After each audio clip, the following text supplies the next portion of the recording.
Qu'est-ce qui brise le pouvoir des démons ultimement dans notre vie? C'est la puissance de l'œuvre que Christ a accomplie à la croix. OK?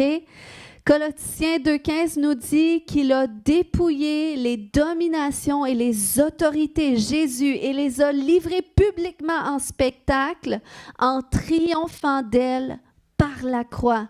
Il a dépouillé leur pouvoir par la croix.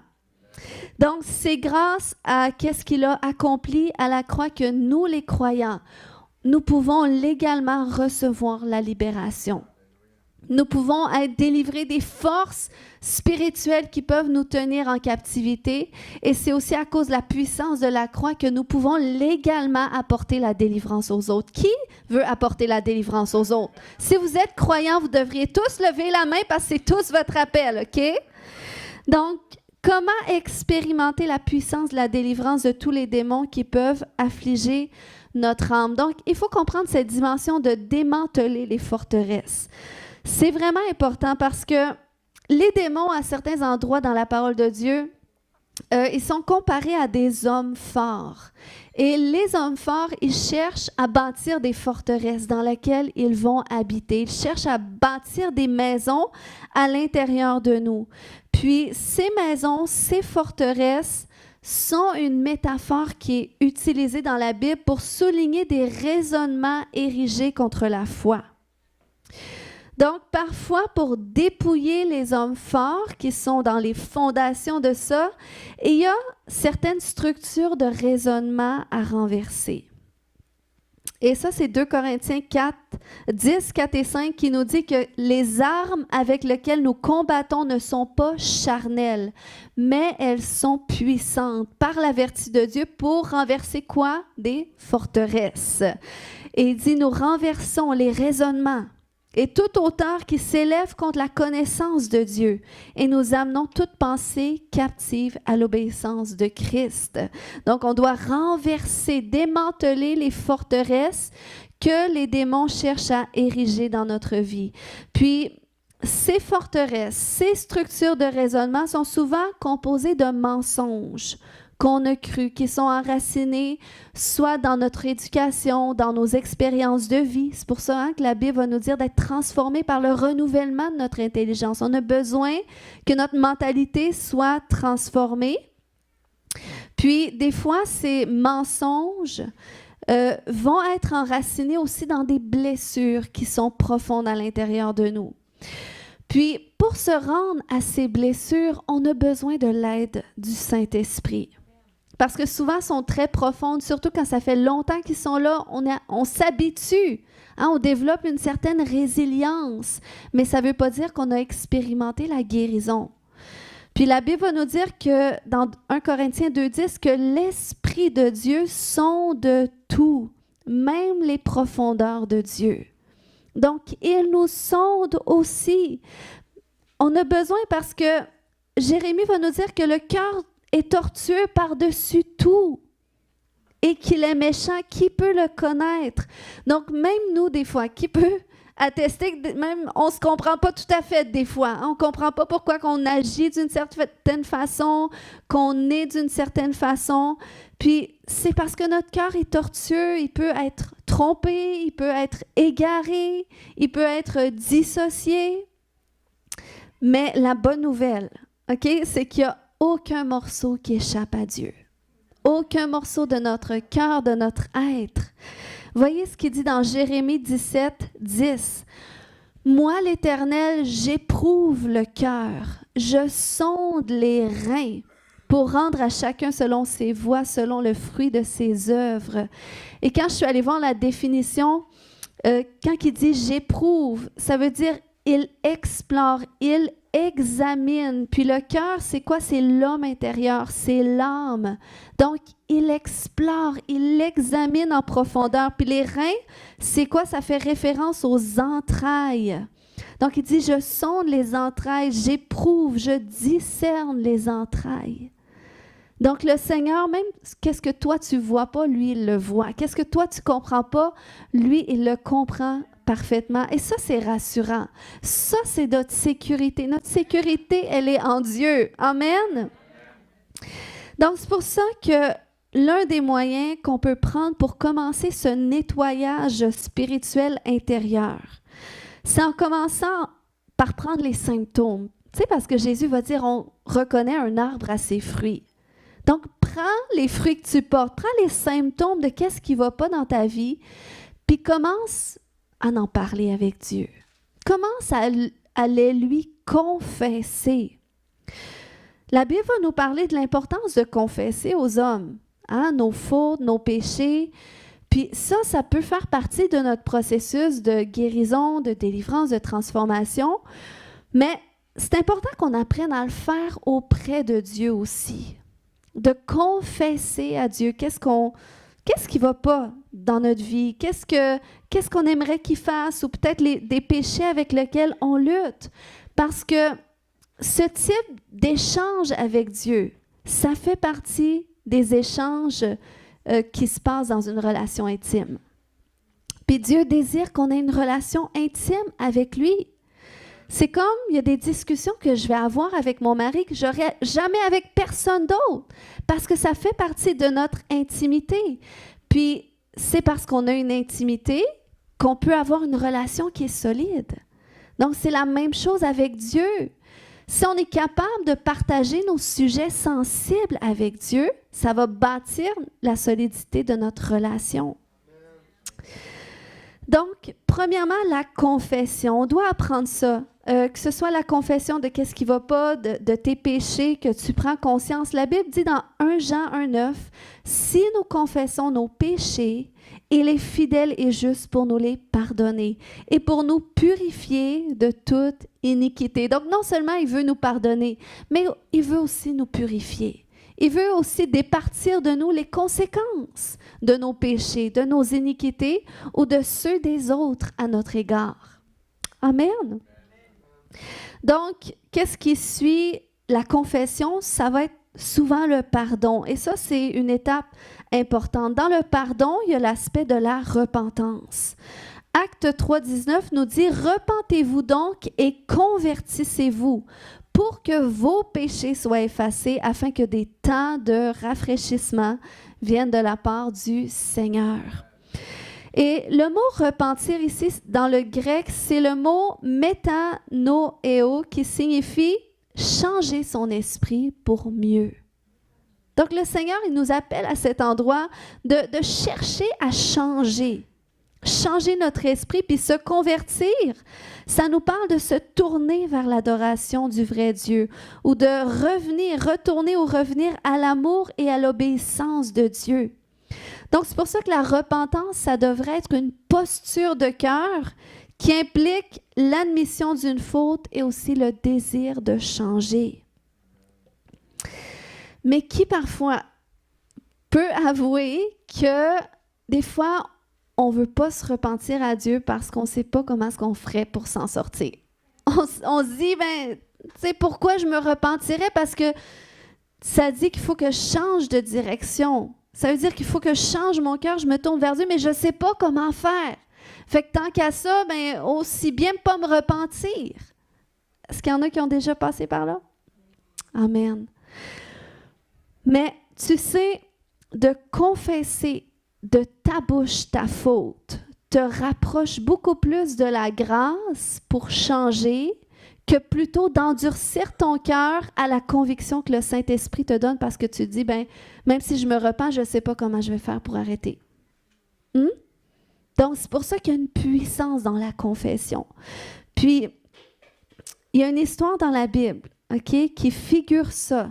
Jésus a dit dans Luc 18, à partir du verset 10, que 2 hommes montèrent au temple pour prier. L'un était pharisien et l'autre publicain. Le pharisien debout priait ainsi en lui-même, « Ô Dieu, je te rends grâce de ce que je ne suis pas comme le reste des hommes, qui sont ravisseurs, injustes, adultères ou même comme ce publicain.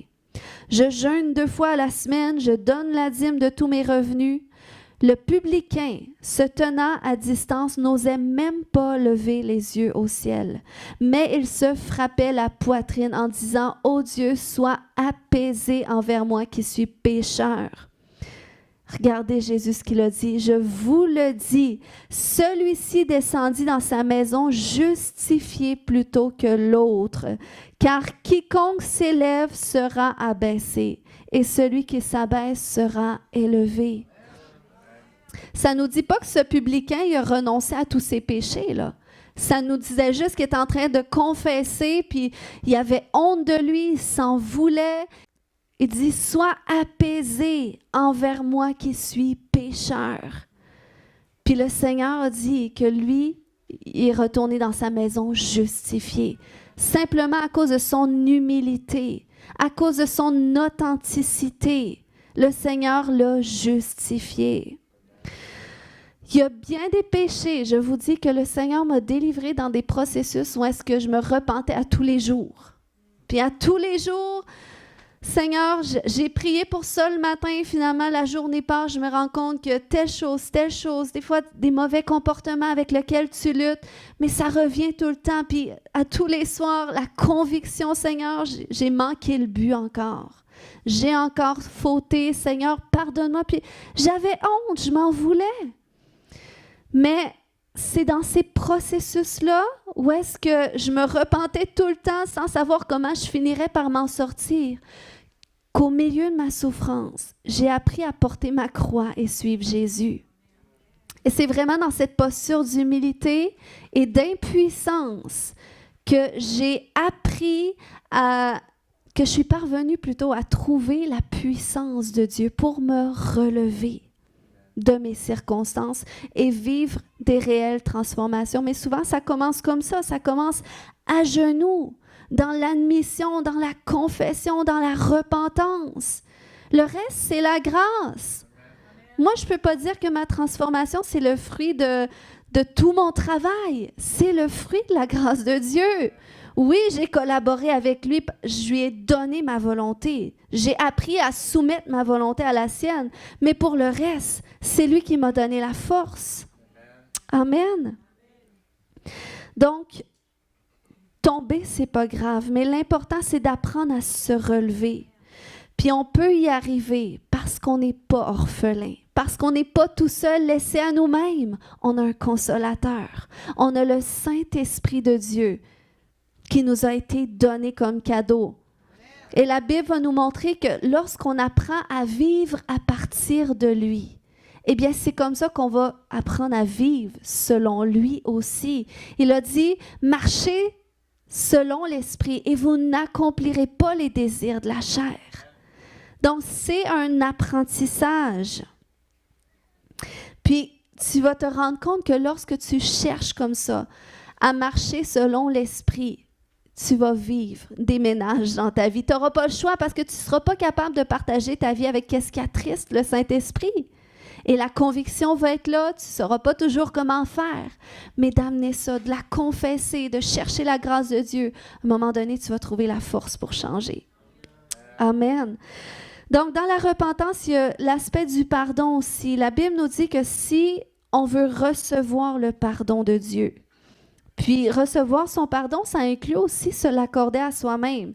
Eh bien, on doit nous-mêmes pardonner. Et ça, c'est tellement important. On doit garder notre cœur des offenses. Matthieu 6,15 nous dit que si vous ne pardonnez pas aux hommes, votre Père ne vous pardonnera pas non plus vos offenses. Donc, c'est très clair, OK? Écrit blanc sur noir. Si tu retiens la grâce que tu pourrais accorder envers quelqu'un, Dieu dit qu'il va retenir la grâce qu'il pourrait t'accorder. Et croyez-moi, on a besoin de la grâce de Dieu. On en a besoin à tous les jours. Mais si on retient des offenses, ça retient la grâce de Dieu. Puis c'est pas parce que Dieu est méchant ou Dieu voudrait pas nous bénir ou qu'il voudrait pas nous justifier, mais c'est juste qu'il peut pas le faire lorsqu'on retient l'offense, parce que c'est comme si on se positionne comme juge à sa place pour dire cette situation, elle est inacceptable, puis moi, je juge de comment est-ce qu'on devrait se comporter dans la situation. Puis, l'affaire est que le diable connaît les principes de Dieu aussi. Puis, s'il sait qu'on retient une offense, il va se présenter devant le Père comme notre accusateur pour dire, tu vois, a pris pour un miracle, ça fait longtemps, mais tu ne peux pas lui donner. Parce qu'il est écrit que si elle ne pardonne pas, tu ne peux pas la pardonner, tu ne peux pas lui faire grâce. Donc, ça bloque. Alors,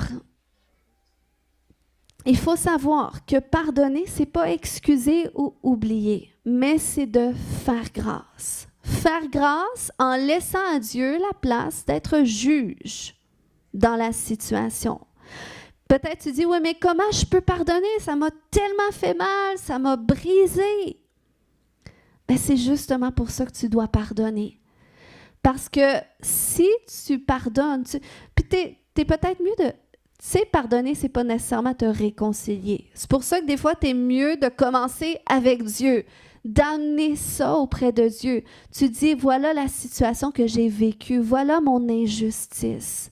Mais comme ta parole me dit de pardonner, de faire grâce, ben moi, je veux plus porter cette injustice-là, cette offense. Donc, je choisis de te le donner par le pardon. Et quand tu fais ça, le Seigneur, ben, il prend ta dette. Il prend la dette de l'autre personne entre ses mains. Puis lui-même, il t'accorde sa grâce. Puis c'est là qu'il peut venir guérir ton cœur, puis qu'il peut même venir rembourser la dette s'il sait que l'autre personne n'aurait pas les moyens. D'une façon ou d'une autre, c'est lui-même qui va faire une œuvre dans ton cœur. Puis après ça, tu sais, dépendamment de la relation, si c'est une relation de proximité, tout ça, prie pour la personne. Il a dit, priez pour ceux qui vous maltraitent, bénissez ceux qui vous maudissent. Prie pour eux et le Seigneur va te montrer comment faire.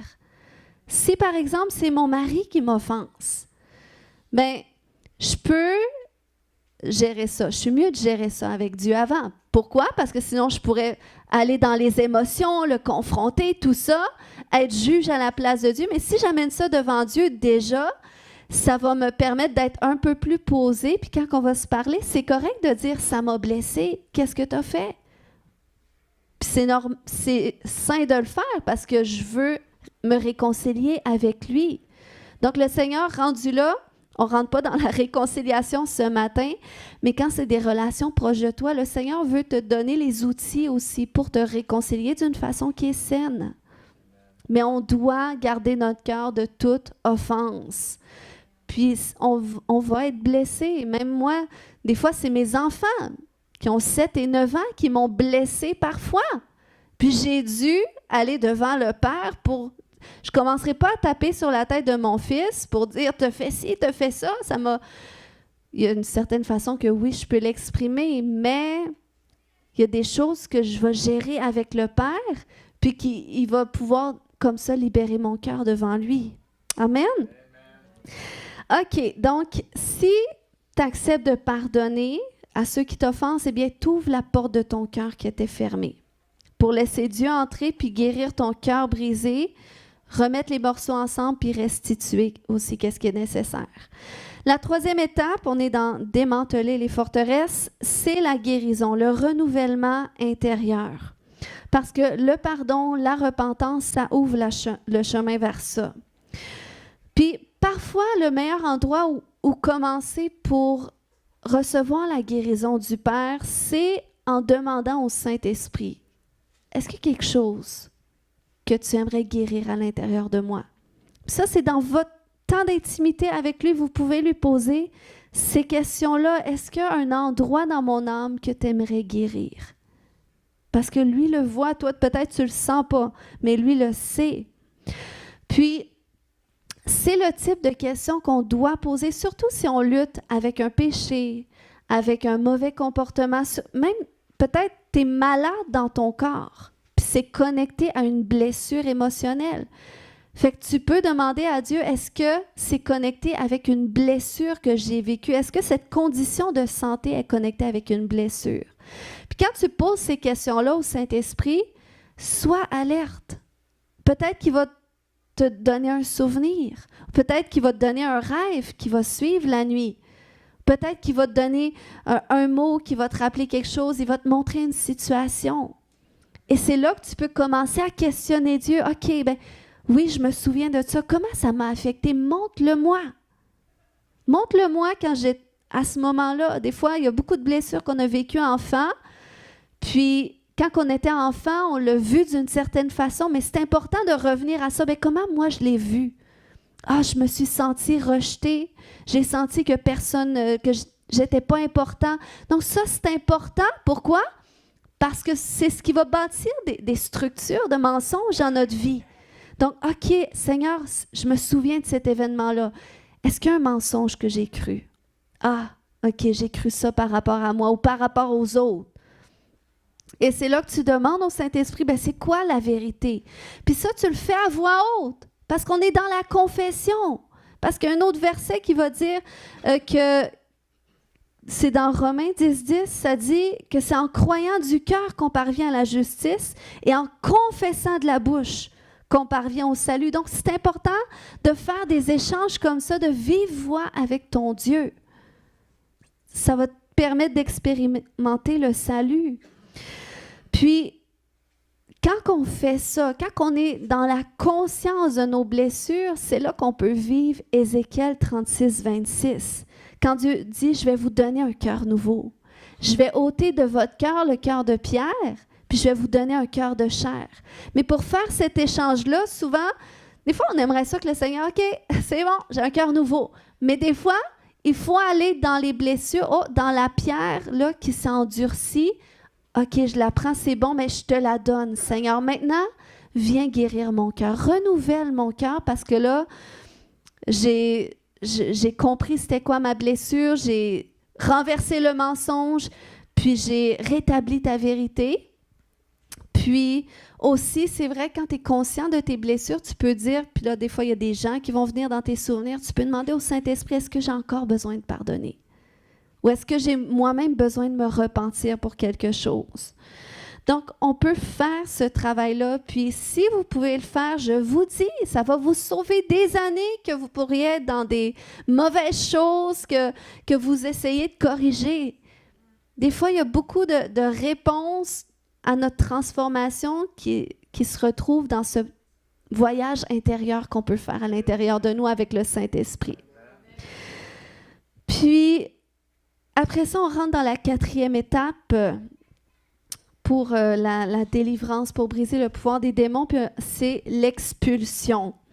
Donc, déjà, quand tu peux faire ce travail-là intérieur, de tes blessures, tout ça, les mensonges que tu as crus, puis demander au Saint-Esprit la vérité, eh bien, tu peux déjà commander à tous les esprits qui étaient connectés à ça. Parce qu'il y a des démons qui vont être connectés à nos blessures émotionnelles les plus profondes.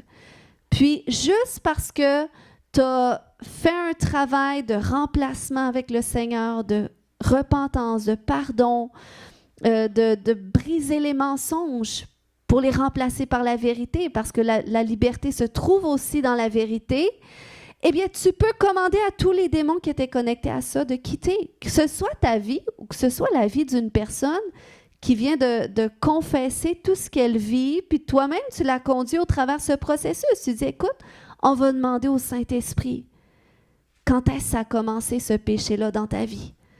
OK, puis qu'est-ce qui t'a affecté? Puis les mensonges que tu as crus. Donc, vous pouvez faire ce travail-là avec quelqu'un, puis après ça, vous priez, parce que la personne peut dire, je me sens dépressive, puis tu pries seulement pour son symptôme. Peut-être qu'elle peut se sentir mieux sur le coup, mais ça va revenir parce que les racines sont encore là. Donc, c'est pour ça que si on apprend à le faire avec nous-mêmes, eh bien, on va être un petit peu plus s'entraîner pour les autres. Amen? Donc, tu peux commander à tous les démons qui sont connectés à ça de quitter ta vie. OK? Puis, ils n'ont pas le choix de le faire. Ils n'ont pas le choix parce que les démons doivent obéir.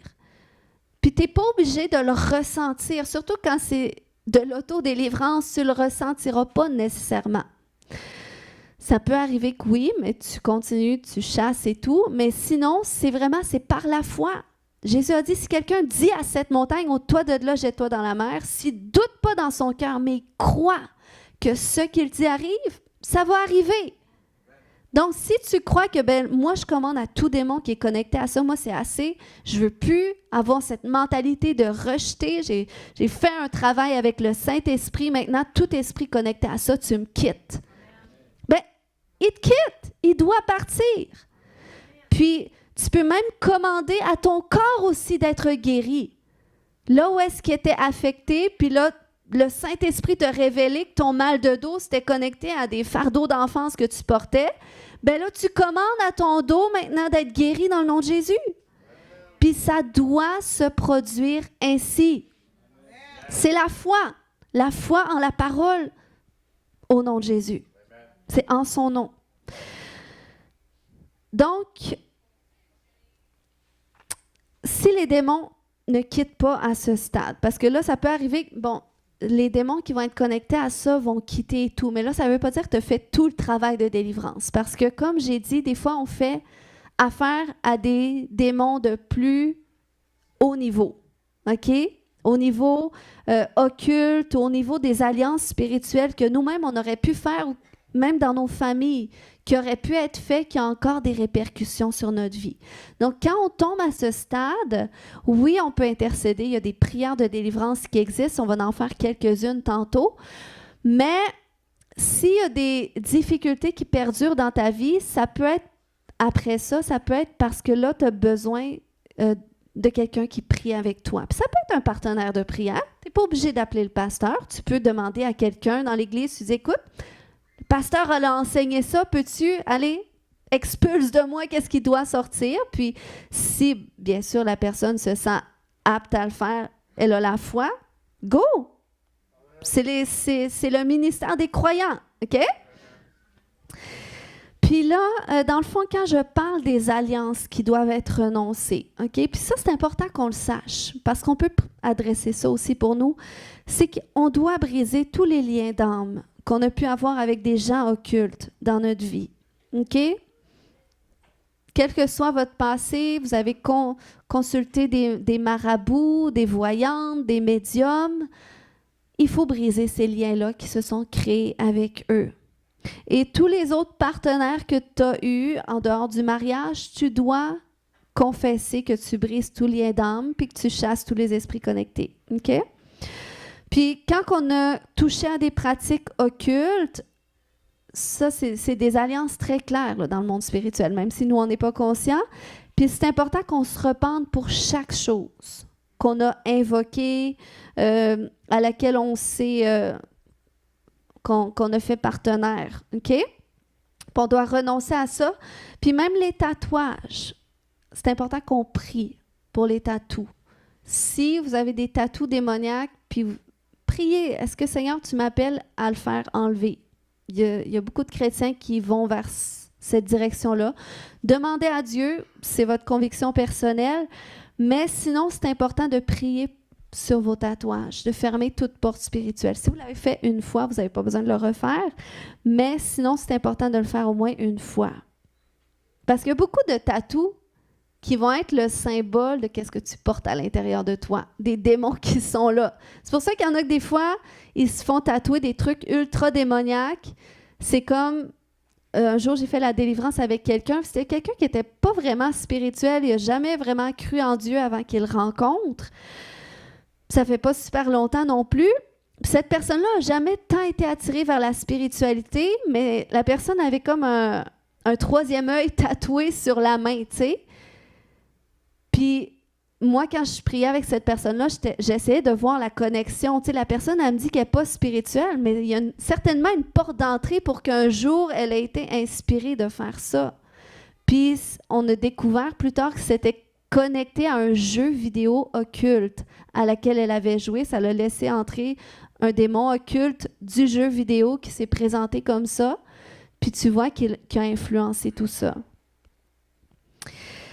Donc, voilà, quand je fais ce type de ministère, quand on tombe dans les démons de plus haut rang, dans le fond, je vais les appeler à se manifester, OK, dans l'ordre que Dieu le décide. Je vais les appeler à s'identifier eux-mêmes parce que j'ai découvert que c'est plus efficace comme ça qu'essayer de passer au travers toute la liste des démons qui peut exister, de demander c'est quoi ton nom, c'est quoi le droit légal.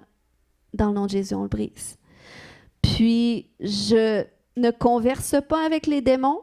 Je ne veux rien savoir d'autre que les questions que je pose. C'est important parce que le diable est un menteur aussi. Donc, Tu veux avoir juste les questions que tu demandes, puis tu ne cherches pas à avoir d'autres informations par les démons, parce que là, ça peut être sur un terrain glissant. Mais tu les interroges juste pour savoir qu'est-ce que tu dois briser, chasser, puis après ça, ça quitte. Puis, pourquoi qu'on a besoin des autres? Ben, c'est parce que des fois, à ce niveau-là, ça peut être un peu plus ardu. Hein? Tu sais, comme quand Dieu avait dit à Moïse que Pharaon ne laissera pas partir le peuple, à moins qu'il soit contraint avec puissance. Donc, quand c'est des démons un petit peu plus de haut niveau, eh bien, ils ont besoin d'être confrontés avec puissance. Ils ont besoin, puis des fois, Dieu peut nous délivrer quand même si c'est de l'autodélivrance. Dieu peut te délivrer même dans un rêve. Il a guéri un frère dans un rêve. Il peut te délivrer de n'importe quelle façon. Mais des fois, ça peut requérir l'aide d'une personne. Donc, jusqu'ici, ça va? Oui? Vous êtes prêts à prier? Amen? Alléluia. On peut se lever tout le monde ensemble? Samuel. Est-ce qu'il y a des gens qui n'ont jamais donné toute leur vie à Jésus ici? J'aimerais que vous levez la main bien haut. Si tu n'as jamais fait de Jésus ton Seigneur, ton Sauveur personnel, je vais prier avec toi. Est-ce qu'il y a quelqu'un qui dit, moi, j'ai jamais fait de prière pour donner ma vie à Jésus? Tu peux lever ta main, je vais prier parce que c'est la première étape. Pour être libre, pour être guéri, pour être sauvé. Alléluia. Alléluia. Donc, je considère que tout le monde a déjà donné sa vie à Jésus. Alléluia. Seigneur, je te remercie que tout le monde t'appartient déjà ici, Seigneur. Que tout le monde est passé du royaume des ténèbres au royaume de ton Fils bien-aimé. Ça veut dire, Seigneur, qu'on a tous l'autorité pour être complètement libérés, puis transformés en l'image qu'on a été destiné à être depuis le début. Merci Jésus. On va rentrer dans un temps de prière. J'ai donné des petites indications, confession, repentance, pardon, guérison. Aujourd'hui, c'est sûr que c'est un temps de prière plus corporatif, mais là où est-ce que vous êtes, je crois que le Seigneur va commencer un travail.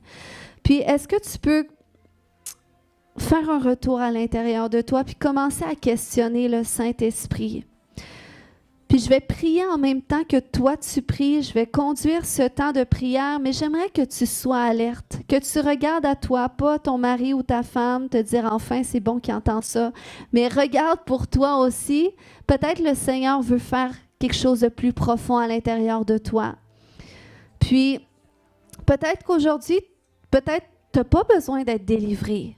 Mais aujourd'hui, j'aimerais que tu sois là pour la délivrance des autres, que tu sois là comme un gardien, un veilleur. Tu dises, oui, Seigneur, il faut que ton royaume se manifeste. Il faut, Seigneur, que ce soit encore 1-0 pour toi, Jésus. Alléluia. Seigneur, Saint-Esprit, viens mettre en lumière maintenant. Viens mettre en lumière des choses que tu veux traiter dans la vie de tes enfants. Aujourd'hui, Seigneur, que tu dis, ça maintenant, c'est le temps que je le départisse de toi. Alléluia. Seigneur, Kaya Shoto, peut-être si tu luttes avec un péché, si tu as une dépendance à quelque chose. Ta dépendance, c'est un péché, ça l'a commencé à quelque part dans ta vie. C'est connecté à une blessure. Et tu as besoin que le Saint-Esprit le dévoile. Le diable perd du pouvoir dans notre vie quand que tout est exposé. C'est pour ça que c'est la vérité qui nous a franchis. Le diable a du pouvoir quand il est caché. Alléluia. Saint-Esprit, dévoile ce matin les péchés, les choses que tu aimerais qu'on confesse. Et Seigneur, aide-nous à faire un voyage intérieur. Toi qui sondes tout, Saint-Esprit, montre-nous c'est connecté à quoi? Cette habitude, ce comportement, ce péché, cette lutte, elle est connectée à quoi? Cette douleur dans le corps, peut-être tu luttes financièrement. Seigneur, c'est connecté à quoi ce matin? Est-ce que j'ai déjà fait des transactions avec le monde des ténèbres? Est-ce que, Seigneur, j'ai manqué trop souvent de sagesse? Questionne le Saint-Esprit. Ce matin, je veux t'entendre prier. Je ne t'entends pas assez fort prier. Kaya Sherema Katada. Koya Shoto. Questionne le Saint-Esprit ce matin. Questionne, rends-toi aux pierres pour que tu lui dises, OK, ben, je veux te donner cette pierre-là. Et renouvelle mon cœur aujourd'hui. Kaya Shoto, si tu as besoin de te repentir, repens-toi. Si tu as besoin de pardonner, commence à pardonner ce matin.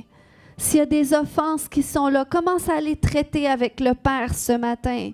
Kaya Shoto, je veux entendre des gens qui prient à voix haute. Si tout le monde prie ensemble, personne ne va s'entendre, OK?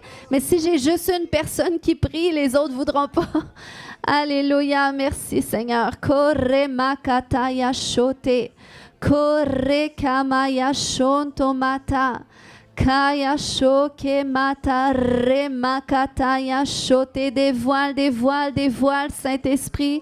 Reke, dévoile ce qui est caché dans les cœurs. Dévoile, oh, viens aux racines ce matin. Re makataya shonte kamaya. Koya shore makataya shote mama mama yato. Rakaya shote. Je sens une douleur ce matin au niveau de l'estomac ou au niveau du foie. Alléluia. Si c'est pour quelqu'un ce matin, questionne Dieu. Alléluia. Dis Saint-Esprit, est-ce que c'est connecté avec une blessure? Kaya shore makataya shote maya shonte. Koya shote. Oh, je sens une douleur dans le genou. Tu dois demander au Saint-Esprit avec quoi c'est connecté. Allez, ce matin, on fait du ministère envers soi-même parce qu'on s'entraîne pour en faire avec les autres. Kore makaya shoko mata. Re makata ya shoke mata ya shote mata re bakata. Koya shoke mata re bakata ya shonte. Koya shoko manta re makata. Re makata ya shonte. Romakaya shoke mata. Koya shonte. Merci Jésus. Merci pour ce travail intérieur que tu fais dans les vies, Jésus. Alléluia.